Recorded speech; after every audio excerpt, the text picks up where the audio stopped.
பொன்னியின் இளங்கோ. அத்தியாயம் 22. மதுரை செய்திகள்.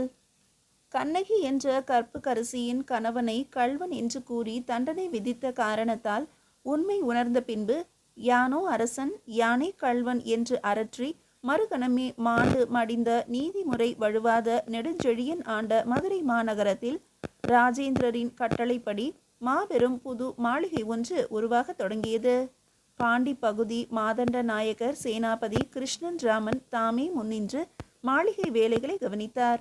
இந்த செய்தியை தங்களுக்கு சாதகமாக பயன்படுத்தி கொண்டு 3 பாண்டியர்களும் மக்கள் மனதில் வெறுப்பை கிளறிவிட முற்பட்டனர். வடதேசத்து சோழ மன்னர் தென்பாண்டி மக்களை அடிமைப்படுத்துவதற்காக புது மாளிகை எழுப்பி வருகிறார். பாண்டியர்களிடமிருந்து அதிகாரத்தை பறிப்பதற்காக அவர் செய்யும் சூழ்ச்சியின் முதல் படி இது என்றனர். தஞ்சை தலைநகரிலிருந்து அந்த பகுதியின் மாதண்ட நாயகர் 2000 பல்லவரையரை மதுரைக்கு அழைத்திருந்தார் சேனாபதி கிருஷ்ணன்ராமன். இருவரும் கலந்து மக்களிடையே பரவி வரும் வெறுப்பு உணர்ச்சியை தடுப்பதற்காக ஆலோசனை செய்து கொண்டிருந்தனர். சோழ பேரரசின் பழைய மாளிகையில் மந்திர ஆலோசனை நடைபெற்றது. பல்லவரையர் அவர்களே, ஈழு நாட்டுக்கு நம்முடைய பெரும்படை சென்றிருக்கும் இந்த சமயத்தில் நாட்டில் ஆங்காங்கே கலவரங்களை தூண்டிவிட்டு கொண்டிருக்கிறார்கள் இவர்கள். சிற்சில இடங்களில் கொலை, கொள்ளை, வழிப்பறி இவையும் நடக்கின்றன. சுந்தரபாண்டியனுக்கு தெரியாமல் இவை நடந்திருக்காது என்றே நான் நினைக்கிறேன். தங்களுடைய மக்களிடம் தாங்களே பீதியை கிளப்புவதால் அவர்களுக்கு என்ன பலன் என்று கேட்டார் 2000 பல்லவரையர். சோழ பேரரசு பலம் குன்றி வருகிறது என்று தவறான எண்ணத்தை பரப்புவதற்கு இந்த செய்திகள் துணை செய்யலாம். பாண்டியர்களிடம் முழு அதிகாரமும் இருந்தால் இப்படி நடக்காது என்று கூறிக்கொள்ளலாம் அல்லவா? சரி, தஞ்சைக்கு செய்தி அனுப்பி மேலும் 10,000 வீரர்களை வரவழைப்போம். நெடுஞ்சாலைகள் தோறும் கடுமையான காவலுக்கு ஏற்பாடு செய்யுங்கள். திறமையற்றவர்கள் நாமல்ல, அவர்கள்தாம் என்பதை நம்முடைய செயலால் மக்களுக்கு அறிவிப்போம். வாயிற்காவலன் வந்து சேனாபதி கிருஷ்ணன்ராமனுக்கு முன்னால் வணங்கி நின்றான். மதுரையம்பதியின் அரசர் சுந்தர பாண்டியர் தங்கள் திருமுகம் காண வந்திருக்கிறார்கள். 2000 பல்லவரையரும் சேனாபதி கிருஷ்ணன்ராமனும் ஒருவரையொருவர் பொருள் நிறைந்த பார்வையில் பார்த்து கொண்டார்கள். வாயிலுக்கு சென்று அவரை வரவேற்போம் என்றார் கிருஷ்ணன்ராமன். இரட்டை புறவிகள் பூட்டிய ரதத்திலிருந்து இறங்கி வந்தார் சுந்தர பாண்டியர். நடுத்தர உயரமும் நீண்ட முகமும் கொண்டிருந்த அவரது கண்கள் சிவந்திருந்தன. அந்த கண்களில் செருக்கும் அதிகார பற்றும் கலந்திருந்தன. அவருக்கு அடுத்தாற் போல பரட்டை தலையும் எலும்பும் கூடுமாக மற்றொரு மனிதர் இறங்கினார். அவரது மேலங்கிகள் தொளதொளவென்று தொங்கின. கண்கள் பெரிய பெரிய கோழி முட்டை கண்கள். சோலைமலை சாலையில் வெகு நாட்களுக்கு முன்பு நாம் சந்தித்த உருவம் அது. மேலாடை இன்றி மிக எளிய தோற்றத்தில் வயலில் உழும் குடியானவனைப் போல தோன்றிய அதே உருவம்தானா? வீரமல்லனின் வளையெறியின் வேகம் தாங்காது வீறிட்டு அலறிய அந்த மனிதர்தானா இவர்? வாருங்கள் சுந்தரபாண்டியரே, வரவேண்டும் பெரும்பிடுகு முத்தரையரே என்று முகமன் கூறி வருகை தந்த இருவரையும் அங்கிருந்த இருவரும் ஒரே குரலில் வரவேற்றனர். சேனாபதி கிருஷ்ணன்ராமனுக்கு அருகில் நின்ற 2000 பல்லவரையரை கண்டவுடன் வந்தவர்கள் இருவரும் ஒரு கணம் வாயடித்து விட்டனர். பல்லவரையரின் தோற்றமே பயங்கரமான தோற்றம். அதிலும் அவர் தம் உணர்ச்சியை மறைக்க தெரியாதவர். அவருடைய முகத்திலிருந்து எழுந்த வெறுப்பு வந்தவர்களை நெருப்பென சுட்டுவிட்டது. உள்ளே வந்து ஆசனத்தில் அமர்ந்து கொண்டே, இன்றைக்கு எனக்கு எதிர்பாராத பாக்கியம் கிடைத்திருக்கிறது. இருவரையும் ஒன்றாக சந்திக்கிறேன் என்றார் சுந்தர பாண்டியர். தாங்கள் எப்போது வந்தீர்கள் பல்லவரையரே? இன்றுதான் வந்தேன். நானும் இந்த சந்திப்பால் மகிழ்கிறேன் என்றார் 2000 பல்லவரையர். வீட்டில் எல்லோரும் நலம்தானா மாமா என்று கேட்டு அவரிடம் உறவு கொண்டாட முயன்றார் பெரும்பிடுகு முத்தரையர். பல்லவரையருக்கும் எங்களுக்கும் பழங்காலத்து உறவு என்று என்றைக்கோ விட்டு போன உறவை இன்று தொட்டு காட்டினார் முத்தரையர். பழங்காலத்தில் உறவு என்றால் இக்காலத்தில் பகையா என்று கேட்டு சிரித்தார் பல்லவரையர். அவர் முத்தரையரை நோக்கிய நோக்கில் உதட்டில் உறவும் உள்ளத்தில் கள்ளமும் வேண்டாம் என்று மறைமுகமான எச்சரிக்கை இருந்தது. தாங்கள் வந்த காரணத்தை வெளியிட்டார் சுந்தர பாண்டியர். பெரிய மாளிகை ஒன்று எழுப்பி கொண்டிருப்பதாக தெரிகிறது. தங்களுக்கு இந்த மாளிகை போதவில்லை என்றால் என்னுடைய மாளிகைகளில் ஒன்றை விட்டு கொடுக்க சித்தமாக இருக்கிறேன். சோழ பேரரசு விரும்பினால் என் அரண்மனையையே கட்டளையிட்டு பெற்றுக்கொள்ளலாம். அதனால் என்ன? தாங்கள் மனமுவந்து இவ்வளவு தூரம் கூறியதே பெரிது என்றார் சேனாதிபதி. சக்கரவர்த்திகள் கட்டளையிட்டார்கள், நாங்கள் கட்டி கொண்டிருக்கிறோம். காரணத்தை நான் அறியலாமா?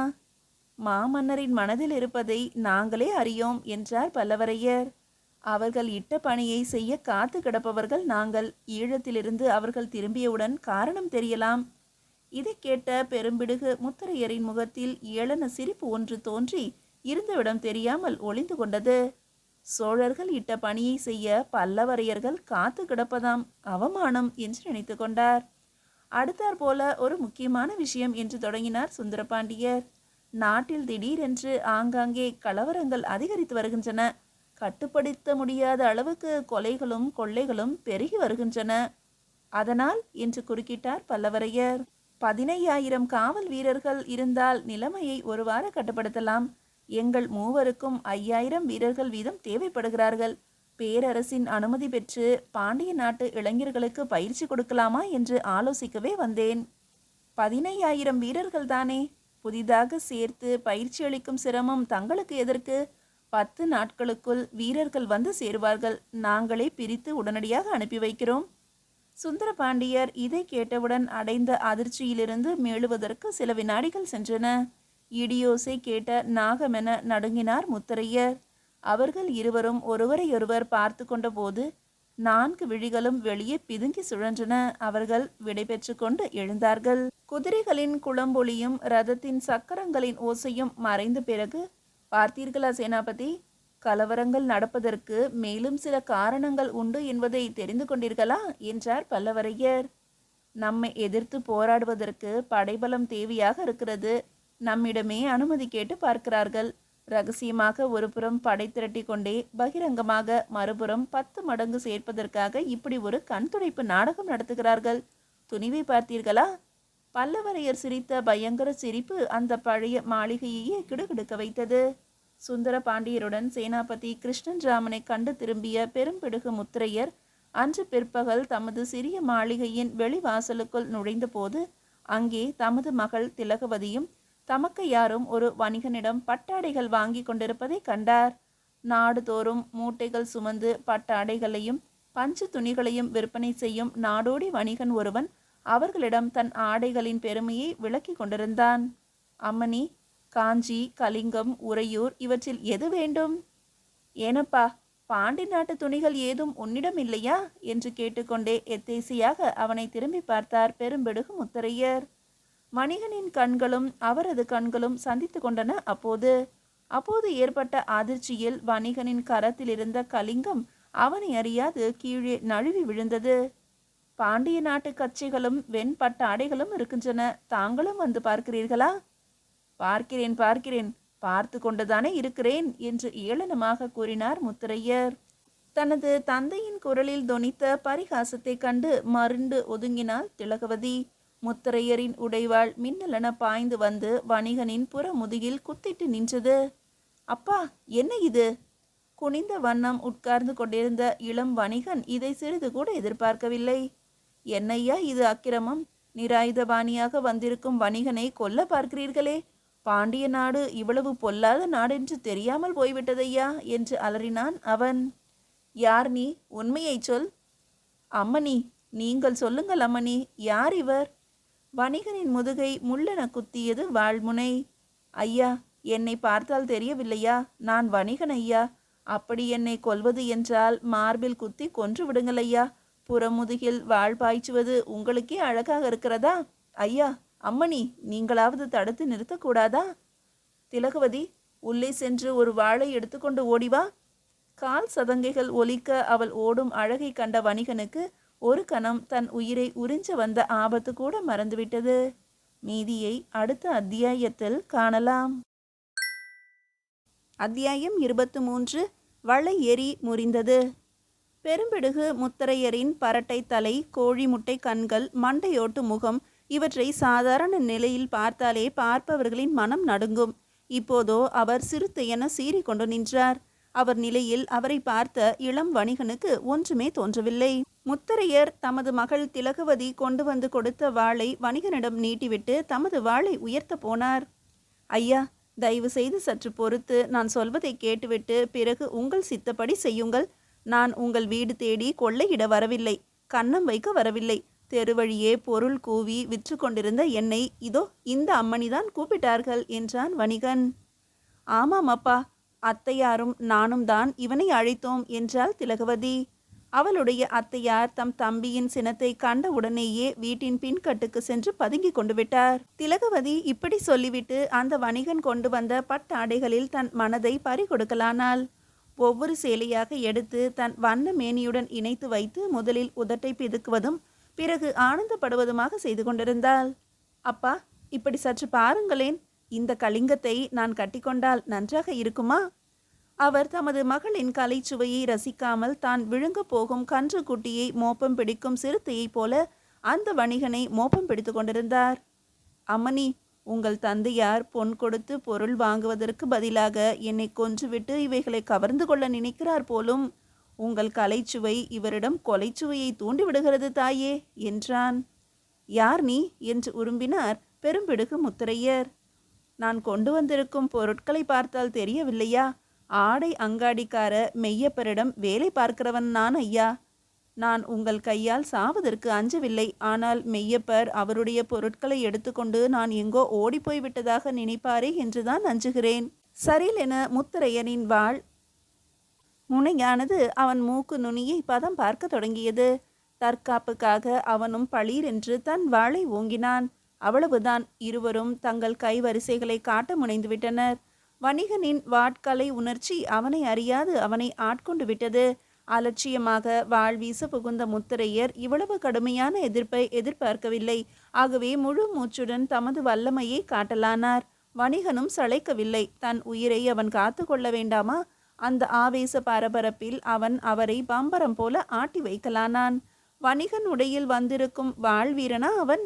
திலகவதி முதலில் அவனுக்காக அனுதாபமே பட்டாள். அப்போது அவள் தந்தையின் கை ஓங்கி இருந்தது.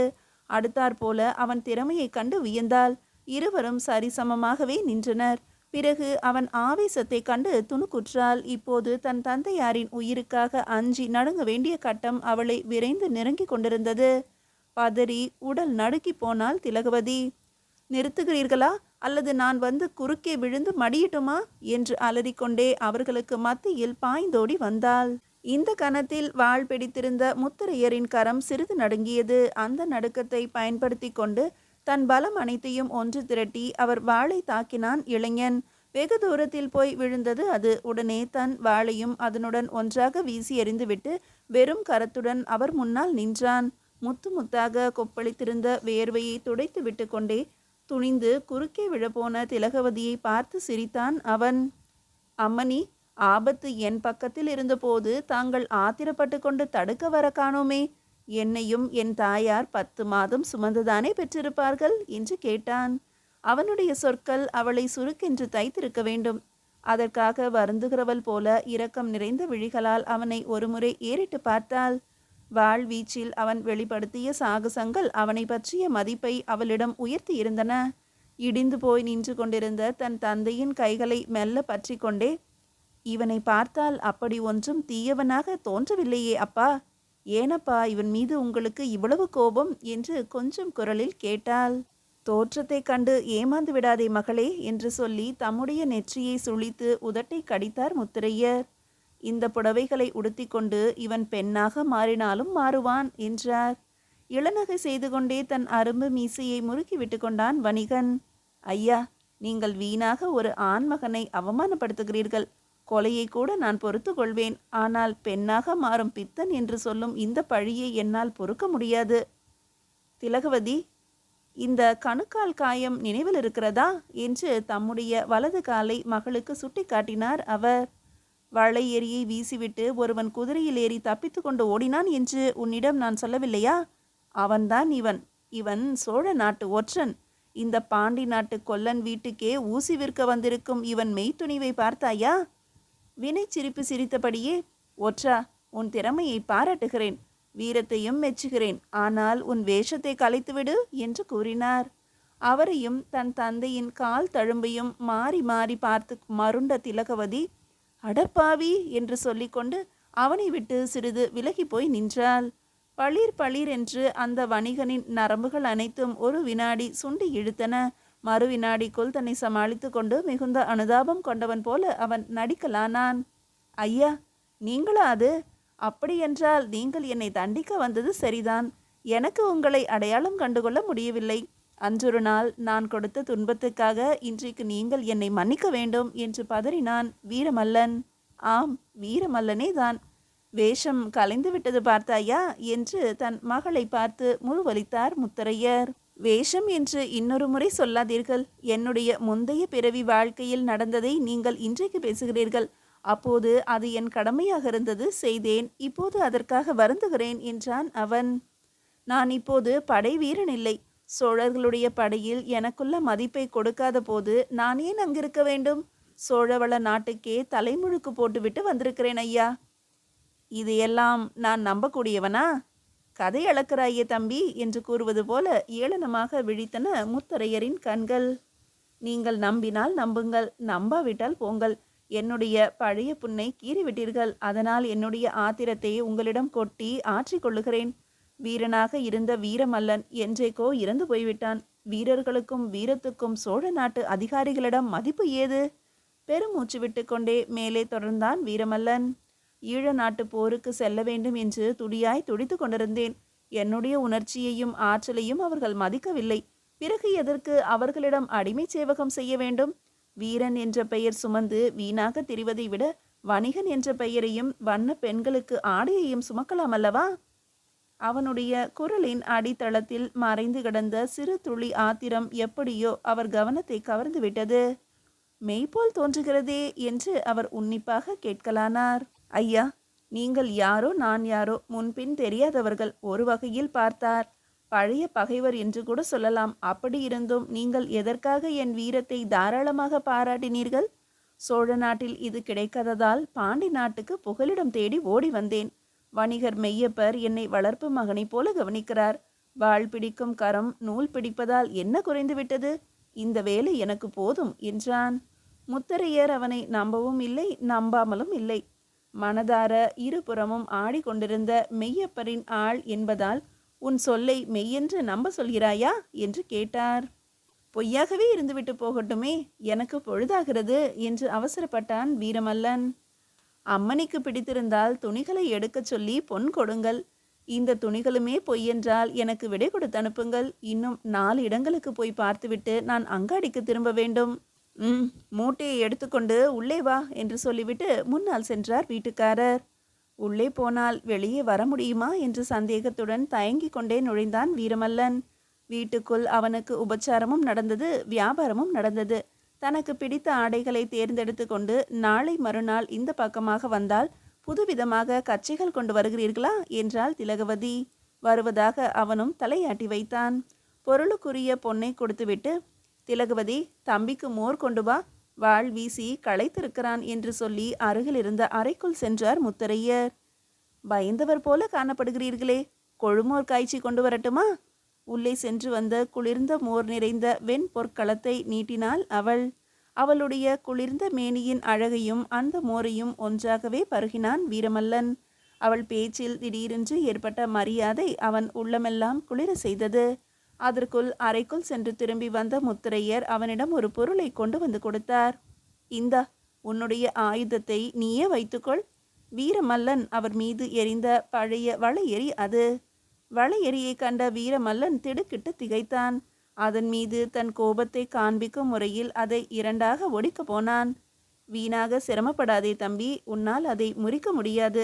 வளையெறியை முறிப்பது என்பது எளிதான காரியமல்லதான். ஆனால் அவன் அதை முறிக்காமல் விடுவதாக இல்லை. தன் மூச்சை அடக்கி கொண்டு அதன் 2 முனைகளையும் வளைக்க முயன்றான். அந்த முயற்சியில் அவனது நெற்றி நரம்புகளும் கரங்களின் நரம்புகளும் புடைத்து எழுந்தன. நரநரவென்று பற்களை கடித்து கொண்டே அதனிடம் தன் வலிமையை பணயம் வைத்தான். படீர் என்ற சத்தத்துடன் அது 2 துண்டுகளாக ஒடிந்து விழுந்தது. ராமன் வில்லை வளைத்து முறித்த போது சீதை எவ்வளவு ஆனந்தப்பட்டாலோ தெரியாது. ஆனால் திலகவதியின் ஆனந்தம் அதில் சிறிதளவும் குறையவில்லை. முத்தரையரும் இளைஞனின் தோள் வலிமையை கண்டு தமக்குள் வியக்கலானார்.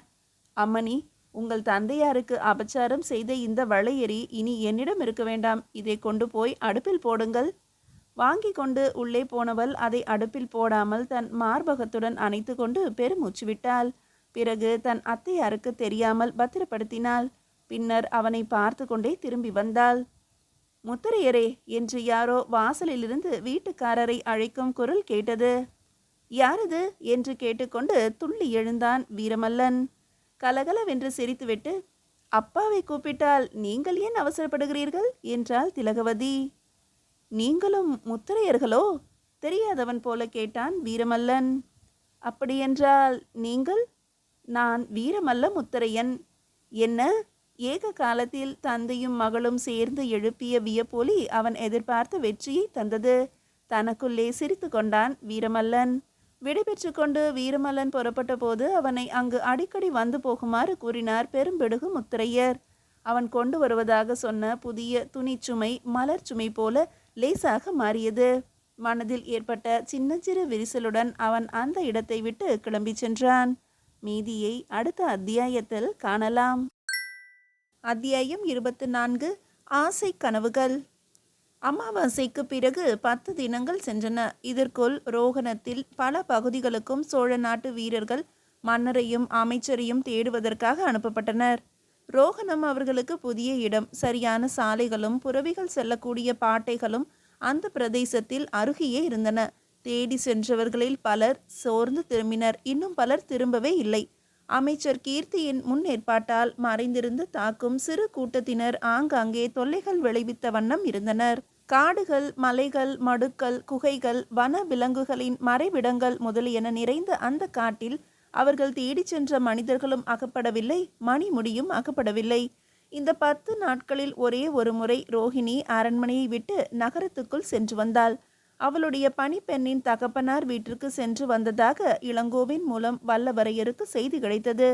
ரோஹிணியின் நடவடிக்கைகளை அவளுக்கு தெரியாமல் கண்காணித்த இளங்கோ அவள் சென்று வந்த வீட்டை சுற்றிலும் ஒற்றர் சிலரை நிறுத்தி வைத்தான்.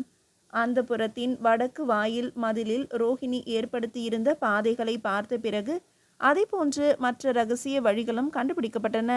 அரண்மனையை விட சக்கரவர்த்தி தங்கியிருந்த பெரிய மாளிகையே மிகவும் விசித்திர வழிகள் நிறைந்ததாக இருந்தது. அமைச்சர் கீர்த்தியின் உறைவிடமாக இருந்ததாம் அது. அந்த மாளிகையின் சுவர்களுக்கு உள்ளிருந்து சில பேழைகள் அகப்பட்டன. அவற்றில் எதற்குள்ளும் மணிமுடி இருக்கவில்லை. ஆனால் மணிமுடியை காட்டிலும் மிகவும் பொறுப்புள்ள பொருட்கள் கிடைத்தன. அமைச்சர் கீர்த்தியின் எதிர்கால திட்டமே அங்கு இருந்த சில ஓலை சுவடிகளில் மறைந்திருந்தது. ஓலை சுவடிகளை கைப்பற்றிய மாமன்னர் அவற்றை தமது அறைக்கு எடுத்து சென்று ஆராயலானார். படிக்க படிக்க அவரை வியப்பும் திகைப்பும் பரபரப்பும் ஆட்கொள்ள தொடங்கின. அமைச்சர் கீர்த்தி கைதேர்ந்த ராஜதந்திரி என்பதும் துணிச்சலும் போர் ஆர்வமும் கொண்ட வீரர் என்பதும் அவரது வழிகள் பயங்கரமானவை என்பதும் விளங்கலாயின. வல்லவரையரையும் இளங்கோவையும் வரவழைத்து அவர்களுடன் அந்த ஓலை சுவடிகள் தெரிவித்த செய்திகளை பற்றி ஆலோசனை நடத்தினார் மன்னர். மணிமுடியை கைப்பற்றுவதோடு போராட்டம் ஓய்ந்துவிடப் போவதில்லை. தொடர்ந்து போராட்டம் நடைபெற வேண்டிய நாடு ரோகணம் என்ற எண்ணம் மன்னரிடம் நன்கு பதிந்துவிட்டது. இரவெல்லாம் தனித்திருந்து சுவடிகளை புரட்டியதால் ராஜேந்திரரின் கண்கள் கோவை பழங்களென சிவந்திருந்தன. சிந்தனை செய்ததால் ஏற்பட்ட வெம்மை அவருடைய முகத்திலும் படர்ந்திருந்தது. வல்லவரையரை பார்த்து, மாமா, நம்மில் யாருக்காவது அமைச்சர் கீர்த்தியும் சுந்தர பாண்டியரும் நெருங்கிய உறவினர்கள் என்பது தெரியுமா என்று கேட்டார். என்ன? ஆமாம், அவர்கள் இருவரும் மைத்துனர்கள். சுந்தர பாண்டியரின் தங்கையை கீர்த்தி மணந்திருக்கிறாரா என்று வியப்புடன் கேட்டார் வல்லவரையர். இல்லை, கீர்த்தியின் தங்கை சுந்தர பாண்டியரின் மனைவி. இந்த உறவு இன்று நேற்று ஏற்படவில்லை.